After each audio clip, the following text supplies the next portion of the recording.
at these two. All right, come on. You're okay? No, oh, what? Either they're having an affair or they're just very shy. So by now, you very likely have seen the video of Andy Byron at the Coldplay concert getting caught embracing his chief people officer at the company called Astronomer. He's the now former CEO of the company, and it didn't really go well for him when he was caught on the jumbotron, where an otherwise happy event where you're shown on the screen would be celebrated and embraced. No pun intended. This one was very much ignored and run away from. This reaction garnered so much attention online from everyone. The truth eventually came out. So Andy's not having a good time, and his chief people officer, or former chief people officer, is not really having a good time either. This is the person who's supposed to represent your culture, who's supposed to live the company values and be there as the champion of doing the right thing. Here they are cheating, being unfaithful to their very own loved ones. Absolutely insane. I didn't think it would get this big, honestly. I thought it would be a 5 minutes, here's the thing, the story, boom, moved on. But here we are. Sports games everywhere are embracing the downfall of Andy and making fun of the jumbotron incident. People are, having fun jumping out of the camera, hiding their faces, making it a joke. Mascots are involved. I mean, it's literally everywhere. So instead of talking about the specifics of his life or a woman's life or the family or any of that, I wanted to take this opportunity to talk a little bit about cheating, the psychology of it. Why does it happen? Who does it? Are there differences between men and women? What do these statistics say? Are there any interesting articles or resources out there that help us learn a little bit more on who do we avoid? Are there ways to spot cheaters? And what do we actually focus on if we want to be in a happy, healthy relationship? So I'm going to get into that right now. So let's take a deep dive. So as we're looking at this table here, you can see on the left, we have the category of infidelity. And on the right side, we have the data point. So what we notice at the top is overall lifetime prevalence of infidelity is about 25% of all marriages involve some sort of infidelity. Pretty interesting. Now we look further down, we see that annual reported rates, 4% of men who are married and 2% of women who are married report infidelity. The General Social Survey from 2010 to 2016 reported that 20% of married men are unfaithful and 13% of married women are unfaithful. Young adults from the ages of 18 to 29 involves women as being slightly more prone to infidelity. But as we get up to age 30 and above, the rates of men being unfaithful consistently grows from there. As we look at peak age for men, this is about 60 to 69 years old, and the peak age for women is 50 to 59 years old. Moving on, we look at these various categories, 18 to 29, so on and so forth. So we can look at the percentages from men to women in each category, starting at the beginning about 10 to 15% in men, gradually climbing each decade of their lives. Now, if we look at the side in women, interesting trend. We see that 11 to 13% at the very top from ages 18 to 29, but this number stays very consistent. So as you can see, not all cheaters are created equal. There are differences in the prevalence of how often men will cheat versus how often women will tend to cheat.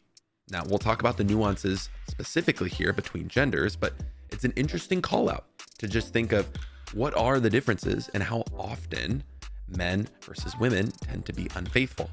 So before we dive into the behaviors specifically and things to watch out for, let's take a look at some online activity and how it relates to infidelity.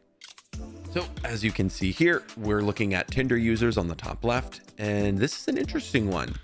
18 to 25% of users are already in a committed relationship, and about 42% of that are Americans. Not looking so good for us, guys.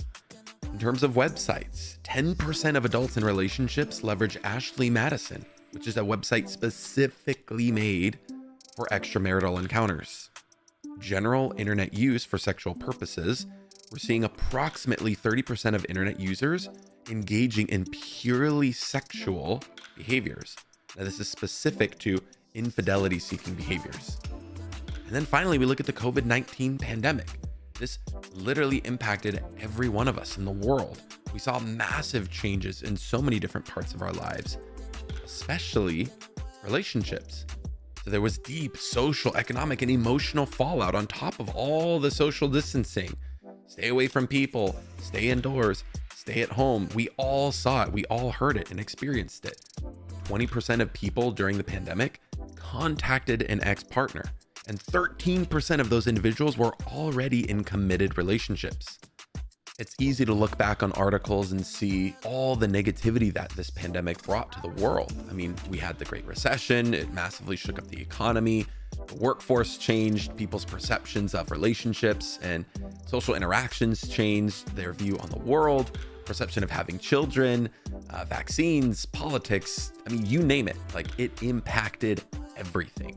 So for us to come out on the other side of this and radically have these different views has absolutely reshaped values and changed the way that people see this type of stuff. So as we're thinking of cheating, why are people doing this? Well, this paints a little bit better of a picture of where this is coming from. It's informing the thoughts that drive the behaviors of people cheating, but it's not the entire picture. So let's continue to take a little bit deeper of a look. Now, if we look at infidelity motivations by gender, there are some interesting nuances here. Let's start from the top left, looking at men. Sexual dissatisfaction and frequency.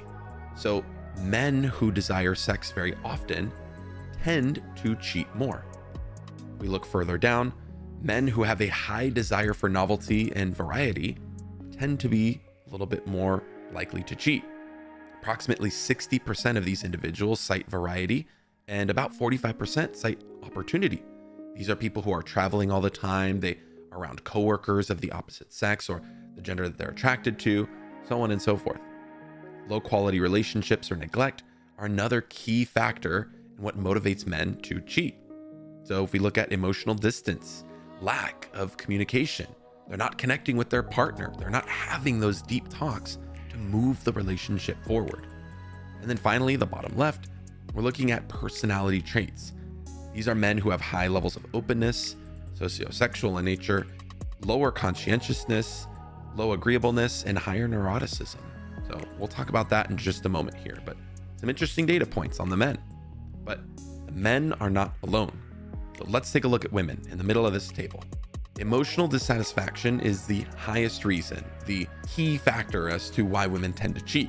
It's the lack of intimacy, attention, and feeling unloved. If we look further down, we see that relationship dissatisfaction or neglect is another key reason, another huge motivator for why women cheat.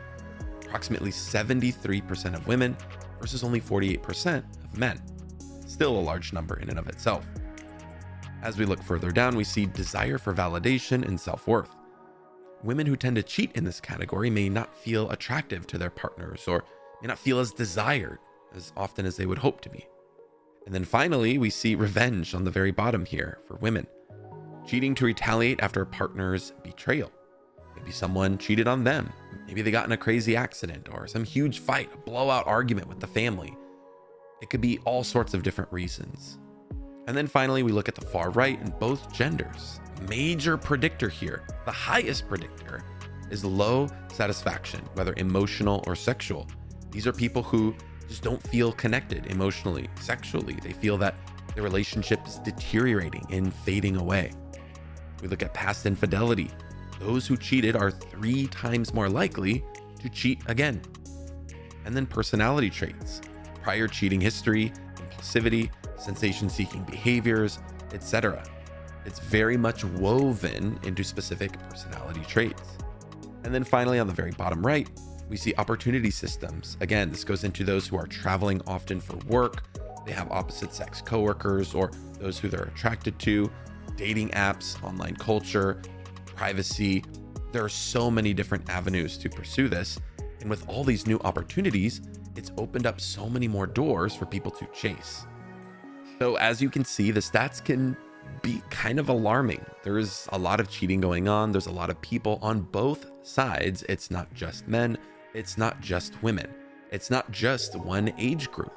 People in all walks of life will partake in this. So if you can spot the behaviors, if you can spot the certain thought patterns, the way that people live their lives, you can help prevent this from happening to you. So let's take a little bit deeper of a dive on what this profile might actually look like. Now let's look at the prime specimens themselves, the cheaters. So let's take the big 5 personality traits in the world of psychology and break this down. These are the 5 most scientifically valid and reliable measures in the field of personality and psychology to help us understand how people think and behave. So if we break it down and look at the very first one, conscientiousness. People who tend to cheat are very low on conscientiousness. Typically, they're people who are a little bit more disorganized. They're not good planners. They're not really type A types of people. They're very scattered in their thinking and their behaviors. Keep an eye out for individuals who may fit this profile. Secondarily, we look at agreeableness. This is the tendency to be open to ideas, to other types of things, to say yes to other people and follow others' ideas. People in this category who are cheaters tend to be very low. They don't easily agree with other people. Pretty interesting to think about here, all things considered. Now, extroversion is a bit in the middle here. We could see individuals who are maybe more moderate here or on the higher end of the spectrum. These are people who love going to parties or love being social and talking to new people and meeting others from all walks of life. Just another data point to consider. Then we look at neuroticism. So this is an extremely important one. People who are incredibly neurotic, or those who can't really control their emotions, they're emotionally unstable, they get very angry extremely easily. These people who are high on that scale tend to be cheaters. They tend to favor behaviors that are a little bit more unfaithful in nature. This is an extremely important one. Again, need to watch out for this. And finally, openness. People who are much more open tend to fit this profile as well. Now, this is someone who's much more open to new experiences, novelty, things that are fresh and exciting. Definitely not in isolation. You shouldn't see this trait and absolutely freak out and lose your mind if someone's open and adventurous. But it's very important to take all of these as a profile and have it as a data point. So I'll say it again because it's super important. Don't look at somebody who has one of these traits and just automatically assign the category to them. It does not mean that they are a cheater. It will not guarantee that they are a cheater if they fit one or even all of these categories. But what it does do is it helps inform you of how they might behave in certain situations. What it does is it gives you a bigger picture of who this person truly is. Let's quickly go through some of the things to avoid and some of the things to focus on. So the types of people you want to avoid are those who are low in agreeableness, those who are very close-minded, people who kind of think that it's my way or the highway. You also want to avoid people who are low in conscientiousness.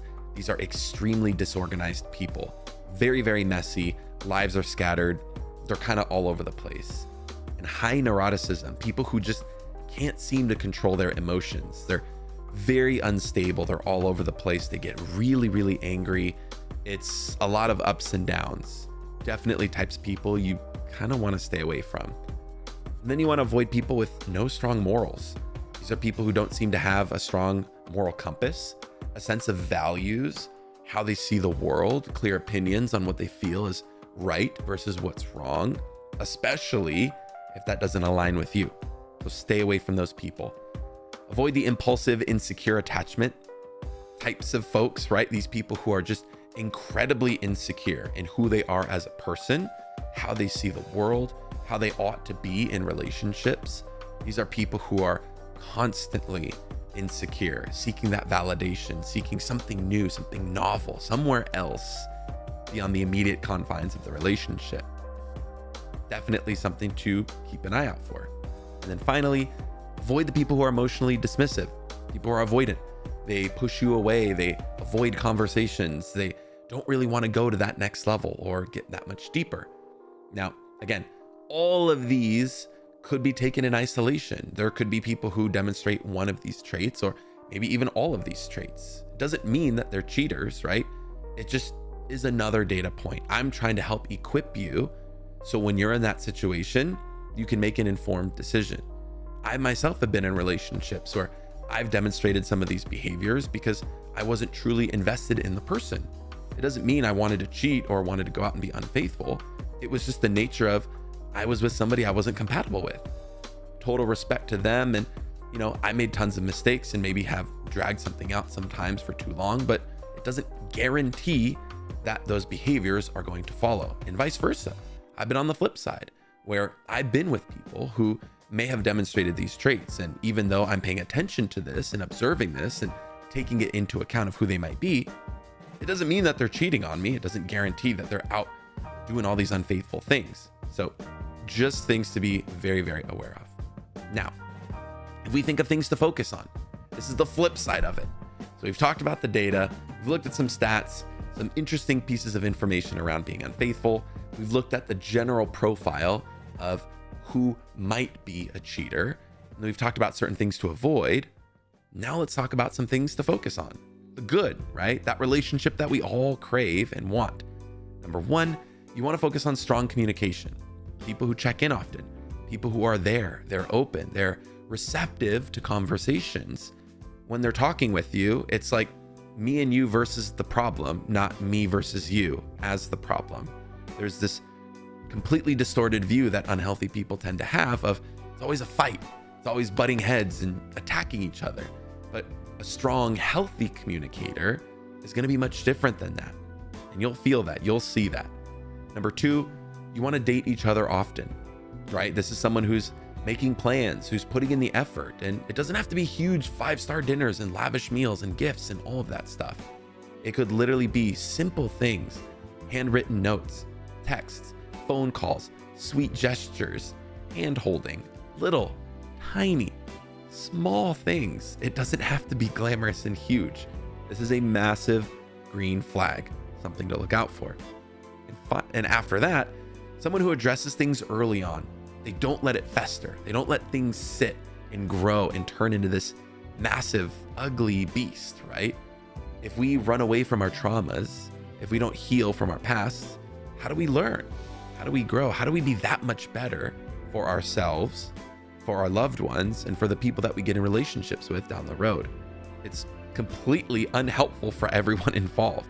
So the people who really focus on that are going to be much, much healthier and more likely to stay faithful than those who don't. And then we move down the list. People who have similar worldviews. These are individuals who see the world in a very similar light. They have the same values. They see marriage, politics, kids, sex, money, love languages, day-to-day living, all in the same light that you do to some capacity. Now, there may be some nuances, right? We're all human. We all have our own backgrounds, cultures, etc. But in general, if you share values, if you have the same worldviews, this will massively help you in the long run. You want the same thing, right? You're wearing the same jersey. You're on the same team. So hopefully you find somebody who aligns with that. And then in addition to this, I would say one final thing. This is something that I had to learn over the years. You really have to pay attention to your gut. You really, really have to pay attention to how you feel physically, right? Because it's really easy sometimes to get lost in, oh, I don't know, or maybe I need to see, I need to guess, a little more. I need to see this. It's a yellow flag. And you kind of beat around the bush. And I got news for you. If you're looking for the love of your life and you're constantly in a state of, I don't know, it's very likely that your gut is telling you to pull back, to pull away, but it might not be the right person for you. Maybe there's certain work that needs to be done. Maybe there's certain things you need to hash out, but your gut is really good at telling you, your nervous system is amazingly good at telling you when something is off. You're going to feel anxious. You're going to feel super nervous and scared. You might feel sad or stressed or have trouble sleeping. There's all these things that are associated with it. And if you just pay attention to your mind, your body, you'd be pretty amazed at what you can discover. If you found this video helpful, any support is greatly appreciated. I want to give a special thanks to our biggest channel supporters, Aaron Freneck, Erica, Carolina, Sunny Sue, and Tony Martinez.